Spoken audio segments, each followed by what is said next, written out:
Hello दोस्तों, आप सबका स्वागत है हमारे यूट्यूब चैनल टोनू साइंस लेक्चर में। आज मैं आपको सबको क्लास 6 साइंस का लेसन थ्री बताऊंगी। इसका नाम है तंतु से वस्त्र तक। ठीक, तंतु से वस्त्र तक। ठीक है, तो चलिए देखते हैं हम। जैसे कि तंतु मतलब जो तंतु होता है जो कि हमें कीड़ों से प्राप्त होता है, रेशम के कीड़ों से। ठीक है, और जीव जंतुओं से प्राप्त होता है, जिससे वस्त्र बनाते हैं। ठीक, देखिए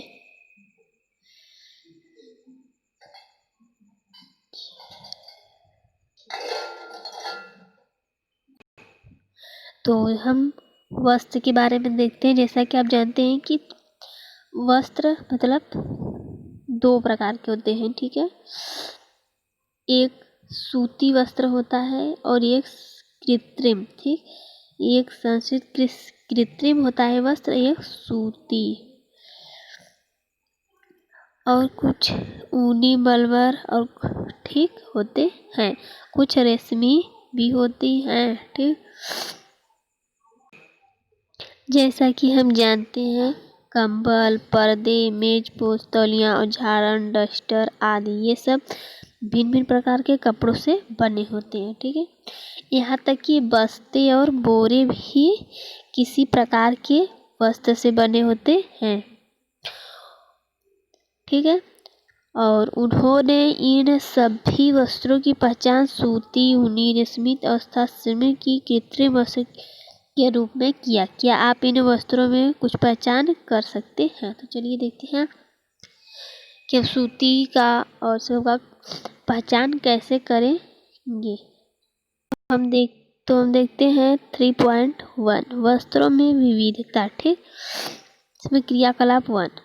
जैसा कि आप दर्जी के दुकान पे जाते हैं तो उसमें से आप बचे हुए कपड़े के कुछ थोड़ा सा टुकड़ा लीजिए। ठीक है, और उस टुकड़े को कतरन को स्पर्श करके भी हम कपड़ों का मतलब कि उसके किस्म का हम पहचान कर सकते हैं क्या, स्पर्श करके। ठीक है, और स्पर्श से हमें अनुभव हो जाता है कि ये सूती, मलमल, रेशमी किस तरह का वस्त्र है। ठीक है,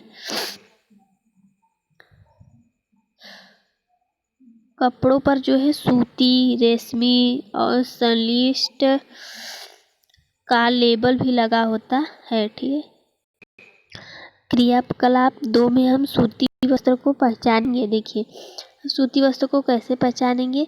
आप जो है कि सूती कपड़े का कोई एक टुकड़ा लीजिए। ठीक है, उसमें से कोई एक धागा निकाल कर अपने दोनों नाखूनों के बीच चाप दीजिए। ठीक है, कस कर चापिए। ठीक है, एक सिरे पर ढीला धागा देखिए दिया ना, इसके एक सिरे पर कोई ढीला धागा ढूंढने का प्रयास कीजिए, इसे खींचिए। ठीक है, हमें इसे खींचना है। खींचने के बाद यदि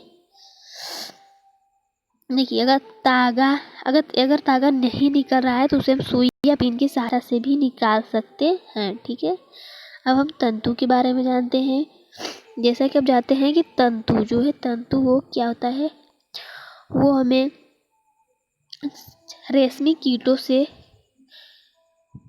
प्राप्त होता है। ठीक है, किसी सूती कपड़े के टुकड़े से कोई तागा बाहर निकालिए, उस टुकड़े को मेज पर रखिए। ठीक है, रखने के बाद इस तागे के टुकड़े के एक सिरे को अंगूठे से दबाइए। ठीक है, दबाइए। दूसरे सिरे को इसकी लंबाई के अनुदिश अपने नाखून से खरोचिए। ठीक है, खरोचिए इसे। आप इस पर देखेंगे कि तागा पतली लड़ियों में विखंडित हो गया। ठीक है, और वो पतली लड़ियों में विखंडित हो मतलब उसमें से थोड़ा अलग अलग तागे निकल गए तो सुई से तागे को पिरोने डालने या का प्रयास करते समय भी ऐसे ठीक है, अगर हम धागे को सुई में डालते हैं तब पर भी देखते हैं उसमें से रेसे अलग अलग के निकल जाते हैं। ठीक है, निकलते हैं ना, ठीक है। देखिए कई बार निकल जाते हैं। कई बार तागे, ठीक है, कई बार तागे का यह सिरा कुछ पतली लड़ियों में पृथक हो जाता है, ठीक है। ऐसा होने पर तागे को सुई के नोके से गुजारना कठिन हो जाता है, जिससे कि हमें सुई में धागा डालने में कठिनाई होती है जब वो अलग अलग हो जाता है तो धागा, ठीक। अब हम देखेंगे तंतु किसे कहते हैं। तागे की ये दिखाई देने वाली पतली लड़ियाँ, देखिए तागे की ये दिखाई देने वाली पतली लड़ियाँ और भी अधिक पतली लड़ियों से मिलकर बनी होती हैं, जिन्हें हम तंतु कहते हैं। क्या कहते हैं? तंतु। यहाँ से लेकर यहाँ तक तंतु, इसे हम तंतु कहते हैं। वस्त्र तागों या धागों से मिलकर बनते। किससे? तागे या धागे। जो ये वस्त्र है ये तागा या धागा से मिलकर बना होता है, ठीक है। और तथा तागे भी आगे तंतुओं से मिलकर बने होते हैं, ठीक है। जो ये धागा होता है ये तंतुओं से भी ही मिलकर बना होता है। अब जैसे कि हम कहते हैं तंतु कहाँ से आते हैं। तंतु जैसे हमें पता है कि ये रेशम के कीट से आते हैं। कुछ वस्तु जैसे सूती, जूट, रेशमी और ऊनी तंतु होते हैं, ठीक। अब हम देखते हैं इसे अच्छे से। ये देखिए कुछ वस्त्रों जैसे सूती, जूट, रेशमी, ऊनी के तंतु पादपों तथा जंतुओं से प्राप्त होते हैं। इन्हें हम प्राकृतिक तंतु कहते हैं। क्या कहते हैं? जो वस्त्र हमें जैसे सूती, जूट और रेशम, ऊनी तंतुओं, पादपों और जंतुओं से प्राप्त होते हैं उन्हें हम प्राकृतिक तंतु कहते हैं। क्या कहते हैं? प्राकृतिक तंतु। रुई तथा जूट पटसन पादपों से प्राप्त होने वाले तंतुओं के उदाहरण, ठीक है। जैसे रुई और जूट से प्राप्त होने वाले तंतु के उदाहरण हम यहाँ देखेंगे। ऊन तथा रेशम जंतुओं से प्राप्त होते हैं। किससे प्राप्त होते हैं? जंतु से। ऊन और रेशम, ऊन ये जो हमें स्वेटर बीनते हैं वो। ऊन भेड़ अथवा बकरी की कर्तिक ऊन से प्राप्त होती है। ऊन जो है वो भेड़ बकरी की कर्तिन, तो उसके रोआ जो होता है, रोए बाल, उससे प्राप्त होता है ऊन, ठीक है। इसे खरगोश, याक तथा ऊँटों के बालों से भी प्राप्त किया जाता है। खरगोश, घोड़ा, याक खाने घोड़ा होता है, ठीक। ऊँट के बालों से भी प्राप्त होता है ऊन हमें, ठीक। रेशमी तंतु रेशम कीट कोकून से खींचा जाता है। जैसा कि हम आपको बता चुके हैं कि रेशम के जो तंतु होते हैं वो रेशम कीट कोकून जो शहतूत के पेड़ पर उगाया जाता है, ठीक है। अब हम आगे, जैसा कि हम जानते हैं कि हजारों वर्ष तक वस्त्र निर्माण के लिए केवल प्राकृतिक तंतुओं का उपयोग होता था, ठीक है। पहले हजारों वर्ष पहले जो है प्राकृतिक तंतुओं का ही वस्त्र के लिए उपयोग होता था, ठीक है। जिसमें हम जूट के, बोरे के सबके कपड़े पहनते थे, ठीक है। पिछले लगभग 100 वर्षों में ऐसे रासायनिक पदार्थों जिनका स्रोत पादप अथवा जंतु नहीं है, रासायनिक पदार्थों मतलब पहले से जिनका स्रोत पादप और जंतु नहीं है आज के जमाने में,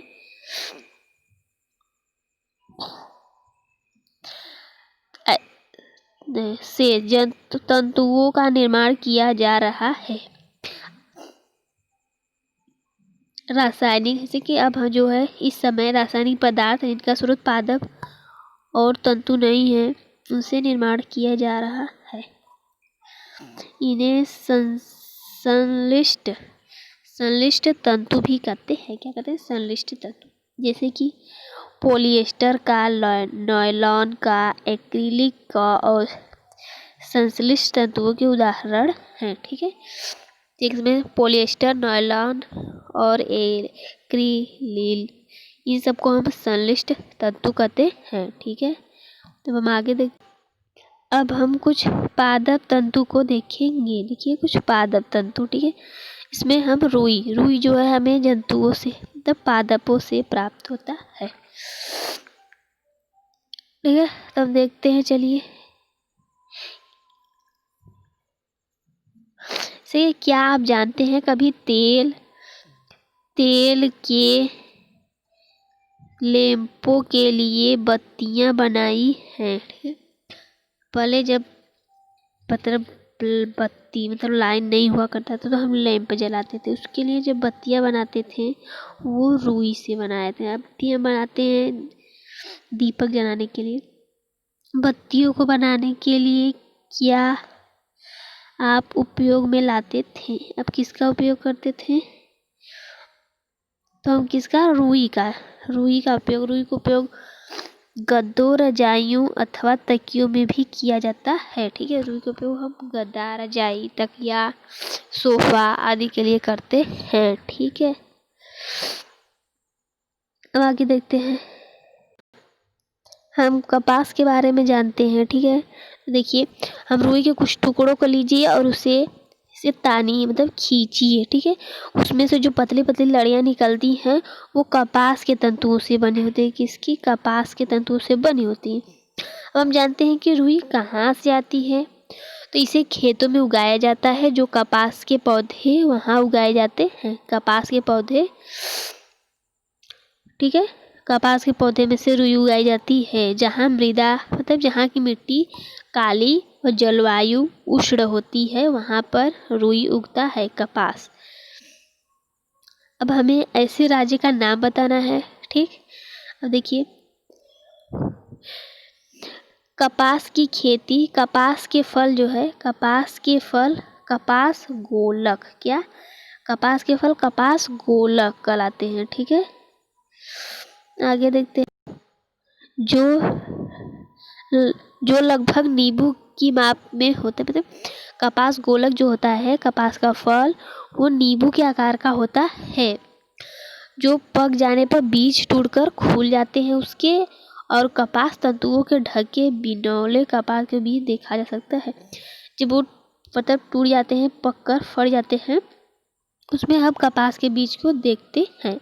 फिर उसमें से हमें रुई निकलता है। ठीक है, इस समय खेत कपास के परिफुल्लोराओं से इतना श्वेत हो जाता है जिसे हिम ने ढक लिया हो। ठीक है, जब मतलब खेत में कपास पक कर एकदम अच्छे से सही हो जाते हैं, जब फूट जाते हैं तो खेतों में इस तरह से हो जाते हैं जैसे लगता है कि बर्फ ने खेतों को ढक लिया हो, इस तरह से दिखाई देता है। फिर उन्हें हम चुन लेते हैं। ठीक है, अब आगे देखते हैं, जैसा कि आप यहाँ पर ये कपास ही देख रहे हैं खेती। ठीक है, यहाँ पर देखिए ये कपास की पौधे कुछ दिखाई दे रहे हैं इस तरह। ये इसके फल जो है फट चुके हैं, पक चुके हैं और वाइट सब सफ़ेद सफ़ेद दिखाई दे रहे हैं ये कपास। तब रुई, अब ये रुई बन गए हैं। ठीक है, जब कपास पक जाते हैं तो उन्हें हम कपास बालों मतलब कपास बालों आता है, एक होता है जो कुछ इस प्रकार का होता है, उसमें से कांटे निकले होते हैं, उसकी सहायता से हम उस रुई को निकालते हैं। ठीक है, उसके बीज को अलग करते हैं कंकतन द्वारा। ठीक, जिसे हम कंकतन कहते हैं, उससे हम अलग करते हैं। इस प्रक्रिया को हम कपास ओटना कहते हैं। क्या कहते हैं? कपास ओटना। ठीक है, पारंपरिक ढंग से कपास हाथों से ओटी जाती है। ऐसे तो कपास हाथ से भी मतलब निकाली जाती है रुई। आजकल कपास ओटने के लिए मशीन का भी उपयोग किया जाता है। आजकल मतलब वर्तमान समय में कपास को ओटने के लिए हम मशीनों का भी उपयोग करते हैं, मशीन का ही उपयोग हो रहा है। जैसा कि आप इस चित्र में देख रहे हैं। ठीक है, इस मानचित्र में आप देखते हैं कि ये कपास के जो कपास है, इसे ये कंकटन द्वारा ये आदमी एक व्यक्ति है जो इसे ओट रहा है, मतलब इसके बीज को अलग कर रहा है। ठीक है, अब हम जूट पटसन मतलब जूट के बारे में अब हम जानेंगे। ठीक है, जूट क्या होता है? चलिए हम जूट के बारे में देखते हैं। देखिए, जूट जो है पटसन तंतु को पटसन पादप के तने से प्राप्त किया जाता है। जूट को जो है वो इसे हम पटसन तंतु कहते हैं। इसे जूट को जो है जूट के तने से प्राप्त किया जाता है। किसे? जूट के तने से प्राप्त किया जाता है। भारत में इसकी खेती वर्षा ऋतु में की जाती है। किसमें? वर्षा ऋतु में। जूट की खेती वर्षा ऋतु में ही की जाती है। भारत में पटसन को प्रमुख रूप से कहाँ? पश्चिम बंगाल, बिहार, असम में उगाया जाता है। भारत में जो है जूट पश्चिम बंगाल, बिहार, असम में ही उगाया जाता है। ठीक है। सामान्यतः पटसन पादप फसल को पुष्प अवस्था में काटते हैं। जूट को जो है हम ये उसके पुष्प मतलब जब वो उसमें फूल लगता है तो उसे हम काटते हैं। फसल कटाई के पश्चात पादपों के कुछ दिनों तक जल में डुबोकर रखते हैं। ठीक है। उसे मतलब ये जो जूट का पौधा है इसे काटने के बाद हम कुछ दिनों तक इसे हम जल में डुबा कर रखते हैं। ठीक है। किसमें? जल में। अब हम देखते हैं आगे। जल में डुबा कर रखते हैं। ऐसा करने पर तने गल जाते हैं और उन्हें पटसन तंतुओं से हाथों द्वारा पृथक कर दिया जाता है। ठीक है। ऐसा करने से उनके तने जो होते हैं वो ये तना देखिए, ये पटसन का पौधा है, इसका ये तना है। इसे हम पानी में रखेंगे तो ये गल जाएगा। ठीक है। इन्हें फिर हम हाथों से उनके रेशे को ऐसे ऐसे अलग कर देते हैं। ठीक है। अलग अलग वस्त्र बनाने से पहले इन सभी तंतुओं को धागा में परिवर्तित कर लिया जाता है। ठीक है। जब इसका मतलब जूट के वस्त्र बनाएंगे तो इसे बनाने से पहले हम इसके रेशे अलग अलग कर लेंगे। ठीक है। देखिए, जैसा कि ये इस आदमी के हाथ में आप ये एक रुई का तागा देख रहे हैं। ठीक है। ये ऐसे रुई का तागा बना रहा है इसे हाथ से। यहाँ पर चरखा है, इसे हम रेशम को काटते हैं। रुई को काटने का काम करता है। ठीक है। अब हम पढ़ेंगे सूती धागे की कटाई। ठीक है। सूती धागे की कटाई, जिससे कि हम चरखे द्वारा सूती धागे की कटाई करते हैं, तब इसके बारे में जानेंगे।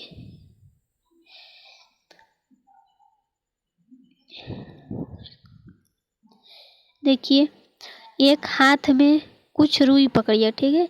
दूसरे हाथ के अंगूठे तथा तर्जनी के बीच कुछ रुई की चुटकी भरिए और इसे धीरे धीरे रुई से बाहर की ओर खींचिए। रेशों को लगातार ऐंठते रहिए। ये आपको कैसे मतलब रुई काटना होता है। इसे एक हाथ से रुई को पकड़ लीजिए और दूसरे हाथ के अंगूठे से और अंगूठा और जो अंगूठे के बगल वाला है उसमें दबा लीजिए। दबाने के बाद धीरे धीरे उसे बाहर की ओर खींचिए, अपनी तरफ खींचिए। इसे इसमें ऐंठन होता है, ऐंठिए ऐसे से, जिससे कि हमारा रेशा तागा बन जाएगा। अब देखते हैं रेशों से तागा बनाने की प्रक्रिया को कताई कहते हैं। जो रुई से हम रेशा बनाते हैं उसे हम कताई कहते हैं। ठीक है। इस प्रक्रिया में रुई के एक पुंज से रेशों को खींचकर इस काटने की प्रक्रिया में रुई के एक भाग को हम पकड़कर खींचकर ऐंठते हैं। ठीक है। ऐसा करने से ऐसे पास आ जाते हैं और तागा बन जाता है। ऐसा करने से हम इसे अपनी तरफ खींचेंगे जिससे ये पास आ जाएगा। ठीक। तो इससे हमारा तागा बन जाता है। ठीक है। देखिए, जैसा कि आप जानते हैं कि कताई करने की, अब हमें देते हैं कताई करने की सरल युक्ति। सरल युक्ति क्या होती है? हस्त तकुआ। जैसा कि आपके घर हस्त तकुआ मतलब सबके घर तो नहीं होगा, पुराने ज़माने में होगा ऐसे ऐसे कुछ ऐसे और ऐसे, तो कुछ ऐसे था, इसमें फंसा कर तागा करते थे। ठीक है। इसका उपयोग किया जाता था, जिसे तकली क्या कहते थे हम इसे? तकली। ठीक है। जिसे हम तकली कहते थे, हाथ से इसे घुमाते थे, खे जैसा था। ठीक। हाथ से प्रचलित कताई में उपयोग होने वाली एक अन्य युक्ति चरखा है। काटने की एक और एक और उक्ति है जिसे हम चरखा कहते हैं। चरखा से भी हम रुई को काटते हैं। ठीक है। चरखे के उपयोग को राष्ट्रपिता महात्मा गांधी स्वतंत्रता आंदोलन के एक पक्ष के रूप में लोकप्रिय प्रदान की थी। ठीक है। चरखे को जैसा कि आप जानते हैं कि महात्मा गांधी ने स्वतंत्रता आंदोलन के पक्ष में इसे लोकप्रिय किया था। उन्होंने लोगों को हाथ कते तंतुओं से चुने वस्त्रों खादी को पहनने तथा जैसा कि आप जानते हैं कि गांधी जी ने उस समय ब्रिटेन मतलब कि अंग्रेजों के कपड़ों का बहिष्कार कर देने को कहा और खादी वस्त्रों को पहनने के लिए कहा था। यह उस समय की बात है। जो उन्होंने लोगों को हाथ कते तागों से वस्त्रों खादी पहनने की ब्रिटेन की मिलों से बने आयातित कपड़ों का बहिष्कार करने के लिए प्रोत्साहित किया था। खादी के प्रचलन को बढ़ावा देने के लिए भारत ने 1956 में एक आंदोलन चलाया था। ठीक है। संगठन का निर्माण किया जिसे खादी एवं ग्रामोद्योग आयोग कहते हैं। क्या कहते हैं? ग्रामोद्योग। इसे गांव-गांव में इसका छोटा लघु उद्योग होता है। वृहद पैमाने पर तागों की कताई का कार्य कताई मशीनों की सहायता से किया जाता है। कताई के पश्चात तागों का उपयोग बनाने वस्त्रों में किया जाता है। ठीक है। इसे काटते हैं। काटने के बाद इससे हम वस्त्र सूती वस्त्र बनाते हैं। ठीक है। तो अब हम आगे ये तागे से वस्त्र इसे हम आपको अगली वीडियो में बताएंगे। इसमें बताएंगे तो हमारी वीडियो बहुत लंबी हो जाएगी। ठीक है। तो यहाँ तक आपको समझ में आ गया। आप हमारी वीडियो को अच्छा लगे तो लाइक सब्सक्राइब जरूर करना। तो चलिए चलते हैं। जय हिंद।